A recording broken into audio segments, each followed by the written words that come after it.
তুমি তনির তোলানি হয়ে আমার অনেক কষ্ট করতেছো, তোমার কষ্ট থেকে আমার বড় কষ্ট তুমি যে কষ্ট করতেছো কেউ না দেখলে আমার আল্লাহ ঠিকই দেখতেছে, আমার আল্লাহ কিন্তু জানায়া দিছে। তুমি জানো আমার আল্লাহ কি জানাইছে, তুমি যে কষ্ট করতেছো আজকে জিব্রাইলের মাধ্যমে জানতে পারলাম আল্লাহ তোমার প্রতি সন্তুষ্ট হয়ে গেছে। খালি যাবো আর আরেকটা কথা তোমার শোনাই, আল্লাহ সম্মান চাইছে, তুমি আল্লাহর প্রতি সন্তুষ্ট আছো কিনা। খাদিজাতুল কুবরা ডাক দিয়ে বলে আমার মতো সাধারণ বান্দা কি আল্লাহর প্রতি সন্তুষ্ট না হয়ে পারে? আরো যত মুসিবত আসুক, আরো যত বালা মুসিবত আসবে, আমি ধৈর্য ধারণ করব, কোনদিন কার্পণ্য করব না। আওয়াজ করে বলা যাবে কি আল্লাহু আকবার, আল্লাহু আকবার। আল্লাহর নবী ডাকতে বলেন, ও খাদিজা, বড় ভাইয়ের কথা তো তোমারে বলি নাই, আল্লাহ তোমারে সালাম প্রেরণ করেছে।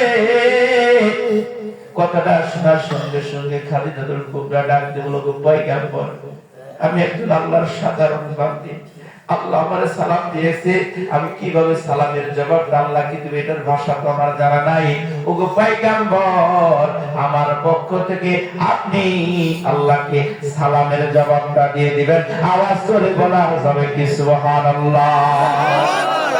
সংসারের ভিতরে বালা মুসিবত আসতেই পারে, যারা ধৈর্য ধারণ করবে, যে সমস্ত মা বোনেরা ধৈর্য ধারণ করবে, আল্লাহ তাআলা তাদের মর্যাদা বহুগুণ বাড়ায় দিবে।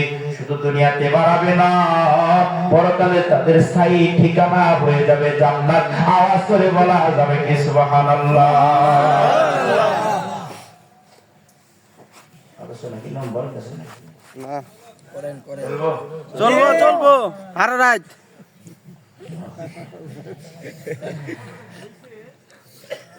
ধৈর্য ধারণ করা এটা গুরুত্বপূর্ণ একটা পয়েন্ট। যদি মা বোনেরা ধৈর্য ধারণ করতে পারে, ধৈর্যের গুণটা কম, এটা করতে পারলেই যে মা বোনেরা ধৈর্য ধারণ করতে পারবে। মা বোনদের জন্য কথা বলতে আপনাদের খারাপ লাগতেছে? না না, আরেকটু বলি আমার আলোচনায় ঢুকবো। রাসূলের যুগে এমন একজন সাহাবী ছিল, তার স্ত্রীটা ছিল খুব ভালো। এলেন মা বোনদের জন্য বলতেছে, আপনারা আমার মা বোনের অন্য কোনো কাম যাওয়া যাবে না, ভালো করে শোনা লাগবে। এত ভালো ভক্ত বিবি পাইছে, সে খুব খুশি। মানুষের সামনে বলা বলি করে যে আল্লাহ জামাল করে এমন একজন বিবি দিছে, এর মতো বিবি হয় না। স্থানকাল পাত্র বেঁধে স্বামীর খেদমত করে, যখন যেটা প্রয়োজন সেটা বুঝে, এরকম বিবি পাইলে হাদিসের ভিতরে আছে আর দুনিয়া কুল্লুহা মাতাও খায়রুল মাতাই দুনিয়াল বারাকাতুস সালিহা। এরকম নেককার বিবি যার ঘরে আছে ওর ঘরটা আল্লাহ তাআলা জান্নাত বানায় দিয়েছে। চিল্লায় বলেন না সুবহানাল্লাহ। নেককার বিবির চারটি বৈশিষ্ট্য হাদিসের ভিতরে আছে, ওটা যদি সুযোগ পাই বলবো। এখন এরকম বিবি পাইয়া সে খুশি। একদিন রাতের বেলা, গভীর রাত, এই বিবির কাছে বলতেছে, বিবি ওর তো পানি পিপাসা লাগছে, এক গ্লাস পানি কি দেওয়া যায় না? এই এলাকায় না, আমাদের জামালপুরের মা বোন হইলে বলতো, আরে মাত্র ঘুমাইলাম, ঘরে পানি আছে, খুঁজে খুঁজে পানি খাইতে পারো না, এই পানিটা কি আমার দিলে দেওয়া লাগবে? আছে। কিন্তু বিবিটা লাভে দাঁড়ায় গেছে, আরে স্বামীর এই মুহূর্তে যদি ক্ষেত্রটুকু করতে পারি, আল্লাহর কাছে আমার দাম বাইরে যাবে। পানি ঘরের ভিতরে খুঁজতেছে, কলসে পানি নাই, হাঁড়ি পাতিলে খুঁজে দেখে পানি নাই। সৌদি আরবের ঘটনা হতো, পানি পাওয়া যায় একমাত্র কুয়া ছাড়া, অন্য কোনো বিকল্প ব্যবস্থা নাই। ঘর থেকে বাইরে চলে গেছে, দূর থেকে কুয়া থেকে পানি সংগ্রহ করে আসছে, এনে দেখি আসামি ঘুমায়া পড়ছে। চিন্তা করতেছে আমার স্বামীটা হলো তাহাজ্জুদ গুজার, তাহাজ্জুদের টাইমে ঠিকই উঠবে, আবার এর মধ্যে যদি ঘুম থেকে জায়গা যায় তাহলে পানি চাবে। আমি যদি ঘুমায় থাকি লজ্জার খাতিরে আমার দ্বিতীয়বার ঘুম থেকে জাগাবে না। এই কারণে তিনি চিন্তা করতে লাগলেন, না আমি ঘুমাবো না, বরং আমি জায়গায় থাকি, স্বামী যখনই উঠবে তখনই স্বামীর কাছে পানি দিই। এই চিন্তা করে তিনি দাঁড়ায় বসে আছেন। ঠিক তাহাজ্জুদের টাইম, স্বামী ঘুমটা ভাঙছে, স্ত্রীর দিকে তাকায় দিয়ে চোখ লাল বর্ণ হয়ে গেছে। আরে তোমার চোখ লাল কেন? স্বামী গভীর রাতে পানি চেয়েছিলেন, করে পানি ছিল না, দূর থেকে পানি এনে দেখে আপনি ঘুমায় পড়ছেন। আপনি আমার স্বামী, আমি কেমন করে ঘুমায় যাই? আমি যদি ঘুমায় যাই আপনার কষ্ট, আপনি আর দ্বিতীয়বার আমার কাছে পানি চাবেন না। চিন্তা করলাম আমি কষ্ট করি, আমার স্বামীকে কষ্ট করতে দিব না। এই কথাগুলো যখন শুনতেছিলেন, স্বামী চোখ বেয়ে টক টক করে পানি পড়তেছে। চিন্তা করতেছি না কেমন আল্লাহ তুমি আমার দান করেছো, যে আমার সমাজে একটু সুখের জন্য সে সারা রাত কষ্ট করেছে। আল্লাহ, পৃথিবীর কেউ না দেখলে তুমি দেখছো। মালিক, তাহাজ্জুদের নামাজটা শেষ করে দুটি হাত তুলে আল্লাহর কাছে দোয়া করে, আল্লাহ আজকে আমার বিবি যে কাজটা করেছে, আমার বিবি যে কাজটা করেছে, আল্লাহ তুমি দেখেছো। মালিক, এই গভীর রাতে আমি আমার বিবির জন্য তোমার কাছে দরখাস্ত দিই। আল্লাহ, আমার বিবি আমার দিলটারে ঠান্ডা করছে। আল্লাহ তুমি আমার বিবির প্রতি সন্তুষ্ট হয়ে যাও। আওয়াজ করে বলা যাবে কি সুবহানাল্লাহ? জিকির করেন লা ইলাহা ইল্লাল্লাহ, জোরে লা ইলাহা ইল্লাল্লাহ, লা ইলাহা ইল্লাল্লাহ, সাকার বিরতি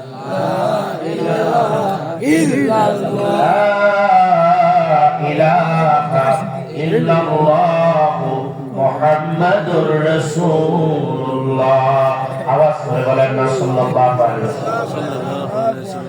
এখন এইভাবে যদি কোন স্বামী তার স্ত্রীর জন্য দোয়া করে, বলেন এই দোয়াটা কি আল্লাহ ফিরায় দিবে?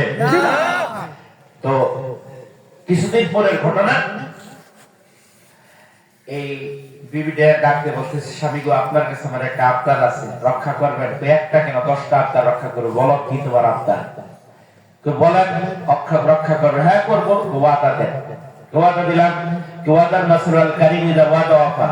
মুমিন যদি ওয়াদা করে খেলাফ করে না, খেলাফ করে শুধু মুনাফিক। আপনি তো মুনাফিক না, হয় মুমিন, খেলাফ করবে না। বলো তো আপনি আমার তালাক দিয়ে দেন।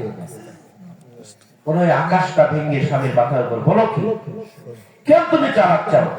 আমি কি তোমার যোগ্য স্বামী নও? আমি কি তোমাকে ভরণ পোষণ দিতে পারি না? হ্যাঁ, আপনি যোগ্য স্বামী, ভরণ পোষণ দিতে পারেন, তারপরে আপনি আমার তালাক দিয়ে দেন। কেন তুমি তালাক চাও বিবি? স্বামীটা তালাক দিতে চায় না।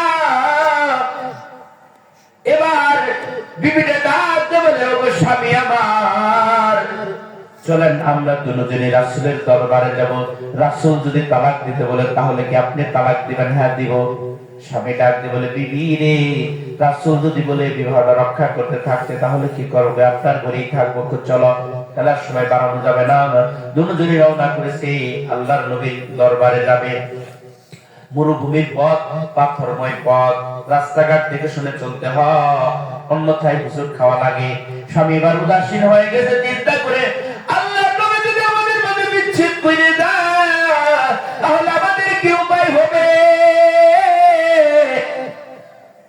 দূরে যাচ্ছে, হঠাৎ করে একটা ধারালো পাথর, একটা চুকা পাথর এইভাবে দাঁড়িয়ে আছে। স্বামী পাথরের উপর পা দিয়েছে, ভেদ করে পাথরটা স্বামীর পায়ের ভিতরে ঢুকে গেছে। চিৎকার মেরে স্বামীটা জমিনের ভিতরে পড়ে গেছে। স্ত্রী দেখতেছে স্বামীর পা দিয়ে অজরে রক্ত ঝরছে, আর পাথর তার পায়ের ভিতরে ঢুকানো। কাপ দিয়ে পাথরটা খুলছেন, যতটুকু রক্ত বন্ধ করার জন্য গাছপাতা দিয়ে বন্ধ করার চেষ্টা করছেন। নিজের গায়ে জামা ছেড়ে বেঁধে দিয়েছেন। কিছুক্ষণ পর দেখছে টপ টপ করে স্বামীর চোখ বেয়ে পানি পড়ে। স্বামী গো, আপনার মনে হয় অনেক কষ্ট হচ্ছে, পায়ে প্রচন্ড ব্যথার কারণ আপনি কাঁদতেছেন। স্বামীটা ডাকতে বলে, তুমি শুধু আমার পায়ের ব্যথাটাই লক্ষ্য করলা, তুমি কি কখনো আমার অন্তরের ব্যথাটা একটা বারের জন্য বোঝার চেষ্টা করো নাই রে বিবি? আমি তোমার অন্তর দ্বারা ভালোবাসি, মহব্বত করি। তুমি কেমন করে আমার ঘর থেকে যাইবার চাও? আমি আমার পায়ের ব্যথার জন্য কাঁদি না রে বিবি। তবে যে আমার কাছ থেকে চলে যাবে এই কষ্টের কারণে আমি কাঁদতেছি। স্বামীকে ডাক দিয়ে বলে, স্বামী গো, এইভাবে কাঁদতেন না, চলেন আপনাকে বাড়িতে এনে দিয়ে আপনার সেবার দরকার। আপনি দুর্বল কথা না, তুমি বইলো না, চলো রাসূলের দরবারে যাব, আগে ফায়সালা নিব, রাসূল কি ফায়সালা দেয়। বিবি বলে, না, এই মুহূর্তে রাসূলের দরবারে যাব না, এই মুহূর্তে আপনার খেদমত করা লাগবে। না না, ওরকম খেদমত আমার প্রয়োজন নাই, সুস্থ বানায় তুমি তো চলেই যাবা, দরকার নাই, চলো আগে রাসূলের দরবারে যাব। বিবি জোর করে তার কাঁধের উপর ভর দিয়ে বাড়িতে নিয়ে গেলেন। বাড়িতে নিয়ে যাওয়ার পর খেদমত করতেছি। একদিন স্বামীর এই করুণ দৃশ্য দেখে রাতের বেলা টপটপ করে বিবির চোখ বেয়ে পানি পড়ে আর তার পায়ে লাগিয়ে যাও। স্বামীর ঘুমটা ভেঙে গেছে। বিবি গো, বুঝতে পারছি আপনার আমার সংসারে তোমার খুব কষ্ট হচ্ছে, আমি তোমাকে আর কষ্ট দিব না, তোমার মনে কথা দিব না। তুমি যদি যেতে চাও এই মুহূর্তে অনুমতি দিলাম গো বিবি। বিবিকে ডাক দিয়ে বলল, স্বামী আমি আমার সিদ্ধান্তকে পরিবর্তন করে ফেলেছি। আমি কোনদিন আপনার ঘরটা ছাইড়া যাব না, যতদিন বাঁচবো আপনার ঘরে থেকে বাঁচবো, মৌত পর্যন্ত আপনার সেবা করে যাব। আওয়াজ করে বলা যাবে কি সুবহানাল্লাহ? স্বামী বাদশাহ হয়ে গেলেন, কি ব্যাপার? সুখের সময় তুমি আমার কাছে তালাক চাইলা, আর দুঃখের সময় আমার ঘরে তুমি থাকবার চাও, রহস্যটা কি, কারণটা কি? ডাকতে বলে, স্বামী গো, আমি একটা দিনের চিন্তা করেছিলাম, আল্লাহ কালামে হাকিম ইরশাদ করেছে, ওয়ালা নাবলুওয়ান্নাকুম বিশাইইম মিনাল খাউফি ওয়াল জু'i ওয়া নাকসিম মিনাল আমওয়ালি ওয়াল আনফুসি ওয়াস সামারাত ওয়া বাশশিরিস সাবিরিন। আল্লাহ যার মঙ্গল চান, কল্যাণ চান, আল্লাহ তারে পরীক্ষা করে রোগ শোক দিয়ে, বালা মুসিবত দিয়ে, জানের ক্ষতি হয়, মালের ক্ষতি হয়। আল্লাহর ভালোবাসার মানুষদেরকে এই পরিমাণ বালা মুসিবতে আল্লাহ পরীক্ষা করে। সুতরাং যদি আল্লাহর পক্ষ থেকে কোনো বালা মুসিবত আসে, এটা ধৈর্য ধারণ করতে হবে, এটা মুমিনের একটা গুণ। কিন্তু একটা বিষয় লক্ষ্য করলাম, দীর্ঘদিন যখন আপনার করে সংসার করলাম, আপনার করে কোনো অশান্তি নাই, শুধু শান্তি আর শান্তি। বুঝে নিলাম আপনি মনে হয় আল্লাহর পছন্দের বান্দা না, আপনি মনে হয় আল্লাহর প্রিয় বান্দা না। এই কারণে আল্লাহ তাআলা আপনারে পুরো সংসারের ভিতরে বালা মুসিবত দেয় নাই। চিন্তা করলাম যে আল্লাহ যারে ভালোবাসে না, আমিও তো তারে ভালোবাসতে পারি না। আমি যাকে ভালোবাসি আল্লাহর জন্য ভালোবাসি, যাকে ঘৃণা করি আল্লাহর জন্য ঘৃণা করি। ও স্বামী আমার, এই কারণে আমি আপনার কাছে তালাক চাইলাম। চূড়ান্ত ফয়সালার জন্য যখন রাসূলের দরবারে রওনা করলাম, আমার আল্লাহ আপনার পায়ের ভিতরে পাথরটা ঢুকাইয়া আমি আল্লাহ, আমি বান্দিকে আল্লাহ জানায়া দিল, ও বান্দি, তুমি কার সংসার ভাঙতে চাও, তুমি যার সংসার ভাঙতে চাও, আমি আল্লাহ তারে বড় ভালোবাসি। তো মেরা তো সব মেরা फलक मेरा ज़मीं मेरी, अगर एक तो नहीं मेरा तो कोई शय नहीं मेरी, अगर एक तो नहीं मेरा तो कोई शय नहीं मेरी। आवाज से बोला जाए कि अल्लाहु अकबर। এই কারণে সিদ্ধান্ত নিলাম আপনার ঘরে আর কোনদিন ছেড়ে যাব না, যতদিন বাঁচবো আপনার ঘরে থেকেই বাঁচবো। কারণ আপনি আল্লাহর পছন্দের বান্দা। মাগো, সংসারের ভিতরে বালা মুসিবত আসতেই পারে, ধৈর্য ধারণ করতে হবে, এটা মুমিনের একটা গুণ। ধৈর্য ধারণ করলে আল্লাহ আপনার ইজ্জত বাড়াবে, সম্মান বাড়াবে। যেই কথা থেকে যেগুলো খাদিজাতুল কুবরা রাদিয়াল্লাহু তাআলা এরকম একজন ধৈর্যশীল নারী ছিলেন, সব সময় রাসূলের ঘরে এসে শুধু ধৈর্য ধারণ করতেন। এই কারণে আল্লাহ তার এত দামি বানাইছে, এত দামি বানাইছে যে আল্লাহ জান্নাতের সার্টিফিকেট পাইছে। অথচ এই নারী কি পরিমাণ জাহান্নামের ভয়, কবরের ভয় ছিল। মৃত্যুর আগ মুহূর্তে যিনি ইন্তেকালের কিছুদিন আগের ঘটনা, মাটির ভিতরে গড়াগড়ি করতেছে। ছোট মেয়েটা চিন্তা করতে ফাতেমা রাদিয়াল্লাহু আনহা দৌড়ায় আসছে, মাগো তোমার এমনটা কেমন করতেছো, তোমার খারাপ লাগতেছে, অনেক কথা বলে না চলে গেছে বাবার কাছে। বাবা দেখো না মা কেমন কাজানি করতেছে। আল্লাহ নবী দৌড়ায় এসেছে, খাটে মাটির ভিতরে গড়াগড়ি করতেছে। খারাপ লাগতেছে নাকি? না না না এখন এরকম গড়াগড়ি করতেছে, তখন আল্লাহ নবী ডাক দিয়ে বলতেছে, খাদিজা তুমি এমনটা কেন করতেছো, কি হয়েছে তোমার? স্বামী আমার মনে হয় হায়াত শেষে ঠিক আমি মনে কবরে চলে যাব, আমার বড় ভয় লাগতেছে, আমি কেমন করে কবরের ভিতরে থাকবো। আমার আল্লাহ ডাক বলে দিয়া, আইয়ুহাল্লাযীনা আমানু তাকুল্লাহা হাক্কা তুকাতিহি ওয়া লা তামুতুন্না ইল্লা ওয়া আনতুম মুসলিমুন। এই মুমিনের দোলারে তোমরা আল্লাহকে ভয় করার মতো ভয় করো।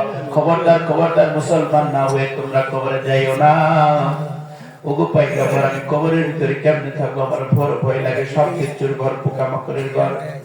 ওগো পাইগাম্বর আমি মারা গেলে আপনি তিনটা কাজ করবেন। এক নম্বর কাজ হলো আমার নতুন কোনো কাপড় দ্বারা দাফন করাবেন না, আপনার ব্যবহৃত কাপড় যেমন দাফন করে দিবেন, কারণ আপনার ব্যবহৃত কাপড় যদি আমার গায়ে থাকে কোনো আযাব গজবের ফেরেশতা আপনার বরকতি কাপড় ধরতে পারবে না, সাহস পাবে না। এই জন্য বরকতি কাপড়টা আমার গায়ে দাফন করে দিবেন। আর দুই নম্বর কাজ হলো আপনার বরকতি হাত দ্বারা কবরে নামাবেন, কিবলামুখী করে আমার আপনার হাত দ্বারা আমার মুখটারে কিবলামুখী করে দিবেন। কারণ কবরের মধ্যে যদি কারোর মুখটা কিবলা থেকে ঘুরা যায়, ওর ঠিকানা হয়ে যাবে জাহান্নাম, শাস্তি শুরু হয়ে যাবে। আপনার বরকতি হাত দ্বারা যদি কিবলামুখী করে দেন, আমার মাথা কেউ ঘুরাইতে পারবে না। আর তিন নম্বর কাজ হলো দাফন করার পর, কবরস্থ করার পর সবাই তো যার যার বাড়িতে চলে যাবে, আপনি বাড়িতে যাবেন না, আপনার আমার কবরে দাঁড়ায় থাকবেন। যতক্ষণ পর্যন্ত আমি সওয়াল জবাবগুলো সঠিকভাবে না দিতে পারবো, ততক্ষণ পর্যন্ত আমার কবর ছেড়ে আপনি যাবেন না। ঠিক যেদিন খাদিজাতুল কুবরা রাদিয়াল্লাহু তাআলা ইন্তেকাল করেছে, আল্লাহর নবী তার সম্মানার্থে নিজের ব্যবহৃত জামাটা যে দাফন করাইছে, দাফন করছে, কবরে নিজে নামছে, নামে কিবলামুখী করে দিয়েছে। দাফন করার পর সবাই বাড়ির দিকে যাচ্ছে, আল্লাহর নবী কবর ধরে কাঁদতেছে। আবু বকর উসমান আবু পয়গম্বর আপনি অনেক কান্না করেছেন, এখন আপনি বাসায় চলে যান। কই না আমি বাসায় যাব না, তোমরা যাও। আমার খাদিজা এখন পর্যন্ত প্রশ্নের জবাব দিতে পারে নাই। যতক্ষণ পর্যন্ত প্রশ্নের জবাব না হবে ততক্ষণ পর্যন্ত আমি এই কবর ছেড়ে যাব না। এমন সময় আমার আল্লাহ জিবরাইল আমিনকে পাঠাই দিয়েছে। জিবরাইল আমিন এসে ডাকতে বলল, গো পয়গম্বর আপনি জলদি করে বাসায় চলে যান, আপনার চোখের পানি আল্লাহ সহ্য করতে পারে নাই, আপনি কেন কাঁদেন? এখন পর্যন্ত আমার খাদিজা প্রশ্নের সঠিক জবাব দিতে পারে নাই, যতক্ষণ না জবাব দিত ততক্ষণ পর্যন্ত আমি কবর ছেড়ে যাব না। জিবরাইল আমিন ডাকতে বলেন, আপনি খাদিজার ব্যাপারে টেনশন করবেন না, আপনি তো সোয়াল জবাব দিয়েছেন, জানেন আল্লাহ আপনার খাদিজার ব্যাপারে কত বড় সিদ্ধান্ত করেছে। আপনি তো প্রশ্ন নিয়ে বসে আছেন, আমার আল্লাহর ফয়সালা হয়েছে, খাদিজা নিয়ে কোনো টেনশন নাই। খাদিজার স্বয়ং দায়িত্ব, খাদিজার দায়িত্ব স্বয়ং আমার আল্লাহ নিয়েছে। আওয়াজ করে বলা যাবে কি সুবহানাল্লাহ? আপনার দায়িত্ব নেওয়া লাগবে না, আল্লাহ দায়িত্ব নিয়েছে। মাগো আপনি যদি ওরকম ধৈর্যশীল হতে পারেন, স্বামীকে মূল্যায়ন করতে পারেন, আপনার জীবনের দুনিয়ার জিন্দেগির ভিতরে ইজ্জত বাড়বে, আর পরকালের সম্মান আল্লাহ বহুগুণ বাড়ায় দিবে। তবে ধৈর্য ধারণ করতে হবে, স্বামীকে মূল্যায়ন করতে হবে। তাহলে আজকের মাহফিল আপনার আমার জন্য সফল হয়ে যাবে। আমরা যারা স্বামী আছে আমাদের ধৈর্যশীল হতে হবে, স্ত্রীর মর্যাদা রক্ষা করতে হবে, স্ত্রীর হক আছে হকগুলো আদায় করতে হবে। যদি আমরা হক আদায় করি, স্ত্রীর যদি হক আদায় করে, উভয় হক আদায় করবে, দুইজন হককারকে আল্লাহ তাআলা হককারীকে আল্লাহ তাআলা উভয়কে জান্নাত দিয়ে দিবে। আওয়াজ করে বলেন না সুবহানাল্লাহ। যাই হোক, এর তার লম্বা সময় আলোচনা ছিল, কিন্তু অত দূরে যাওয়া যাবে না। আমি যে আয়াত তেলাওয়াত করছি, তেলাওয়াত আয়াত থেকে আমি অসুস্থ না হলে দীর্ঘমেয়াদী ওয়াইন করতাম, কারণ আপনাদের বসার জোশ থেকে আলোচনার জোশ আসে, কিন্তু অসুস্থ বেশি কষ্ট করতেছে। এখন আল্লাহ পাক কালামে হাকিমে ইরশাদ করেছেন, ইন্নাল্লাযীনা আমানু ওয়া আমিলুস সলিহাত, নিশ্চয়ই যারা ঈমান এনেছে এবং সৎকর্ম করেছে, কানাত লাহুম জান্নাতুল ফিরদাউসি নুজুলা, আমি আল্লাহ তাদের জন্য জান্নাতুল ফিরদাউস বানাইছি। কি দরকার? ঈমান আর আমল দরকার। তবে ঈমানটা কেমন দরকার?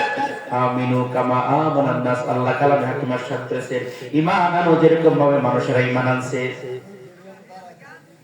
হযরত আদম আলাইহিস সালাম থেকে শুরু করে যে সমস্ত লোকেরা ঈমানি পরীক্ষায় উত্তীর্ণ হয়েছে তাদের মতো ঈমান হাসিল করার জন্য আল্লাহ ফয়সালা করেছেন।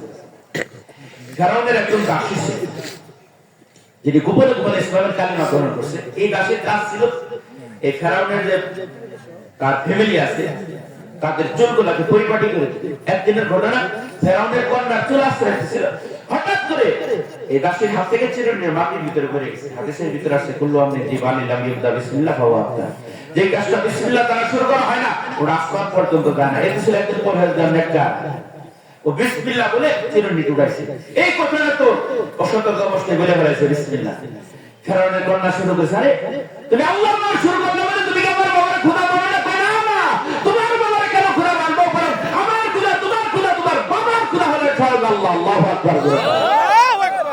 ফেরাউনের কন্যার সাথে আমার করে লালিত পালিত অথচ আমার বাবার বিরোধী লোক যায় দৌড়ায় গেছে বাবার কাছে, বাবা বলো তো আমাদের রবকে। কই কেন, আমি তো তোদের রব। নাউজুবিল্লাহ বলবেন না?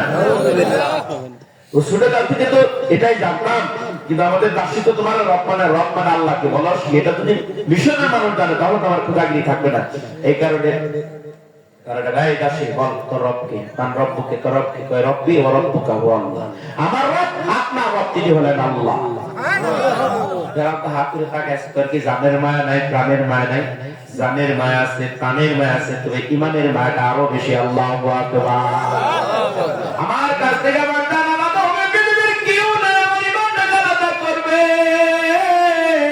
আমার জীবনের যে আমার আল্লাহকে আমি বড় ভালোবাসি, আমার কাছ থেকে আমার জীবন আলাদা হবে, কিন্তু কেউ আমার কাছ থেকে আমার আল্লাহকে আলাদা করতে পারবে না। আওয়াজ করে বলা যাবে কি সুবহানাল্লাহ। ফেরাউনটাকে তেল দে, মার দে, বিভিন্ন ভাবে নির্যাতন করে কোনো কাজ হয় না। ফেরাউনের বাহিনীরা পরামর্শ দিলে এইভাবে কাজ হবে না, দুর্বল জায়গায় আঘাত করা লাগবে। কি দুর্বল জায়গা? একটা দুর্বল জায়গা আছে, 5টা সন্তান আছে, ওই সন্তানগুলোকে ধরে নিয়ে আসেন, মার সামনে সন্তানকে মারতে থাকবেন, দেখবেন সন্তানের মায়া করে ঠিকই তার ঈমানের কালিমা ছেড়ে দিবে। এই পরামর্শটা ফেরাউন মনে করেন হ্যাঁ এটা উপযুক্ত পরামর্শ। তার 5টা সন্তানকে ধরে আনা হলো, একটা বিশাল বড় পিতলের পাতিল হাজির করা হলো, তার ভিতর তৈল গরম করা হলো। তৈলগুলা তখন টকবক করতেছিল। ফেরাউনের বলতেছে এই দাসী এখনো সময় আছে, অন্যথায় তোর 5টা সন্তানকে উত্তপ্ত তৈলের ভিতর নিক্ষেপ করে মেরে ফেলবো, তুই তার ঈমানের কালিমা ছেড়ে দে। এবার মেয়েটা দাসীটা ডাক দিয়ে বলতেছে ওগো বাদশা নামদার, একে একে আমার সন্তানগুলো আমার কাছ থেকে আলাদা হবে, আমিও আলাদা হবো, কিন্তু আমার আল্লাহকে আমার কাছ থেকে কেউ আলাদা করতে পারবে না। কি পরিমাণ ঈমানের যন্ত্র থাকলে মৃত্যুর মুখে মুখে দাঁড়িয়ে এই কথাটা বলতে পারবে? ফেরাউন রাগান্বিত হইয়া তার বড় সন্তানটাকে উত্তপ্ত তৈলের ভিতর নিক্ষেপ করে মেরে ফেললো। মা শুধু চেয়ে চেয়ে চোখের পানি ছেড়ে কাঁদতেছে, আল্লাহ আমার ঈমানের কারণে আজকে আমার এই করুণ অবস্থা, আমার সন্তানটাকে তারা মেরে ফেললো। ও মালিক, তুমি সন্তান দিয়েছো, তোমার জন্য আমার সন্তানগুলো সব চলে যাবে। দ্বিতীয় সন্তানটাকে উত্তপ্ত তৈলের ভিতরে নিক্ষেপ করে মারলো। এবার প্রশ্ন করে আইতাসিয়া করার সময় আছে, অন্যথায় তোর 3 সন্তানটাকে মেরে ফেলবো। 2 সন্তানকে যেমন করে মারছে, পরের 3 মারবো, কেউ মারতে পারেন, তো আমি আমার ঈমানের কালিমা ছাড়বো না। 3 নম্বর সন্তানটাকে উত্তপ্ত তৈলের ভিতরে নিক্ষেপ করে মেরে ফেললো। 4 নম্বরটা মারলো। 5 নম্বরটা হলো দুধের বাচ্চা, মাত্র 6 মাস বয়স, মার স্তনে দুধ পান করতেছে। ওই মার কাছ থেকে ঠেসকা মেরে টান দিয়ে ওই দুধের বাচ্চাটাকেও উত্তপ্ত তৈলের ভিতরে নিয়ে যাবে। এমন সময় আসমান জমিনের ফেরেশতাগুলো কান্নায় ভেঙে পড়লেন, আল্লাহ এটা কি করুণ দৃশ্য দেখতেছি, তুমি কেমন করে সহ্য করতেছো? আমরাই তো সহ্য করতে পারতেছি না। আল্লাহ তুমি একটা কিছু করো না। এই দুধের বাচ্চাকে যখন উত্তপ্ত তৈলের ভিতরে নিয়ে যা, ওই আকাশের তাকায় তাকায় বিটি বিটি হাসতেছে, হাসতেছে। এমন সময় আমার আল্লাহ রাব্বুল আলামিন এই দুধের বাচ্চার জবানে আওয়াজ জারি করে দিয়েছে, ইয়া উম্মাহু ইসবিরি ফাইন্নাকি আলাল হক। আই মা, তুমি ধৈর্য ধারণ করো, কারণ ওই যে সাজানো জান্নাত, কত সুন্দর জান্নাতটা আল্লাহ আমাদের জন্য তৈরি রাখছে। করতে দেরি হবে, আল্লাহ আমাদেরকে ওই জান্নাতটা দিতে দেরি করবে না। আওয়াজ করে বলেন সুবহানাল্লাহ। কথাটা শোনার সঙ্গে সঙ্গে মার দিলটা ঠান্ডা হয়ে গেল, তাকেও মারা হলো। দাসী এখন তোর পালা, এখনো সময় আছে, আমার আর দরকার নাই। আমার 5টা সন্তান এই জায়গায় গেছে, ওই জায়গায় যাইতে আর কোনো আপত্তি নাই। তাকে মেরে ফেলবে। মৃত্যুর আগে বলতেছে আমার একটা শেষ চাওয়া আছে। এই তোর আবার কিসের শেষ চাওয়া? যদি রক্ষা করেন খুশি হবো, বল তোর কি শেষ চাওয়া? তো শেষ চাওয়া হলো এই 5টা সন্তানকে আমি বড় আগলে পিঠে করে মানুষ করেছি, খুব কষ্ট করে মেহনত করে এই সন্তানগুলোকে আমি বুকে ধারণ করেছি। সবগুলো সন্তানকে আপনি মেরে ফেলেছেন, এখন আমাকেও মারবেন, তবে আমি একটা আবদার রাখি, এই 5টা সন্তানের হার আর আমার হারটাকে একত্র করে একটা জায়গায় পুঁতে রাখবেন, এটাই আমার চাওয়া, আর কোনো চাওয়া নেই। ঠিক আছে, তোর এই শেষ চাওয়াটা পূরণ করা হবে। এবার শেষ চাওয়াটা পূরণ করছে, একটা গর্তের ভিতরে পুঁতে রাখছে। আল্লাহ গর্তটারে এত দামি বানাই বানাইছে, হাদিসের ভিতরে আছে লাম্মা উসরিয়া বি বারাতু বি রাইহাতুন তাইয়্যিবা ফাকুলতু বাহাদিহি রাইহা ফাকিলা লিহাদিহি মাশিকাতু বিনতি ফিরাউন ওয়া আওলাদুহা। আল্লাহু আকবার। আল্লাহ নবী যখন মেরাজের রজনীর ভিতরে যাচ্ছে, যখন মিশন ত্যাগ করবে, হঠাৎ করে প্রত্যেকে যদি এত সুন্দর জান্নাতের সুগ্রাণ, আল্লাহ নবী খুশিতে আত্মহারা হয়ে গেলেন। কি ব্যাপার, এত সুন্দর জান্নাতের সুগ্রাণ দুনিয়াতে আসলো কোত্থেকে? এবার জিবরাইল ডাক দিয়ে বলতেছে, গো পয়গম্বর, এটা জান্নাতের সুগ্রাণ না, এটা হলো একজন ইমানদারের কবর থেকে আল্লাহ তাআলা এই পরিমাণ ব্যবস্থা করছে। এটা হলো ফিরাউনের একজন দাসী এবং তার 5টা সন্তানের কবর থেকে আল্লাহ তাআলা কিয়ামত পর্যন্ত তাদের কবর থেকে জান্নাতের আওয়াজ আনিয়ে রেখেছে। সুবহানাল্লাহ। এই জন্য আল্লাহ বলেন আমিনু কামা আমানা নাস। এই যে একটা নারী ঈমান আছে, ওরকম ঈমান নিয়ে তুমি হাসিল করো। এরকম ঈমান নিয়ে তুমি যে হাসিল করতে পারো, দুনিয়াতে চলবা, মাটির উপর চলবা, মাটি তোমার জন্য আল্লাহর কাছে দোয়া করবে, আল্লাহ যেই মানুষটা আমার উপর দিয়ে বিচরণ করতেছে তার হায়াত তুমি বৃদ্ধি করে দাও, ও আমার কাছে চলাফেরার যোগ্য তারা বাড়ায় দাও, ও যেন বারবার আমার উপর দিয়ে আমার পৃষ্ঠে হাঁটতে থাকে। যেখানে হাঁটবে ওই মাটি আল্লাহর কাছে দোয়া করবে। সুবহানাল্লাহ। শুধু কি মাটি, কোন গাছের নিচে আশ্রয় নিচে গাছ আল্লাহর কাছে দোয়া করতে, আল্লাহ এই মানুষটার একটু স্থায়ী করো, আর একটু ছায়া দেখি, ওর বসার মাধ্যমে আমার ভালো লাগতেছে। এইভাবে প্রত্যেকটা মাখলুকাত তার জন্য দোয়া করবে।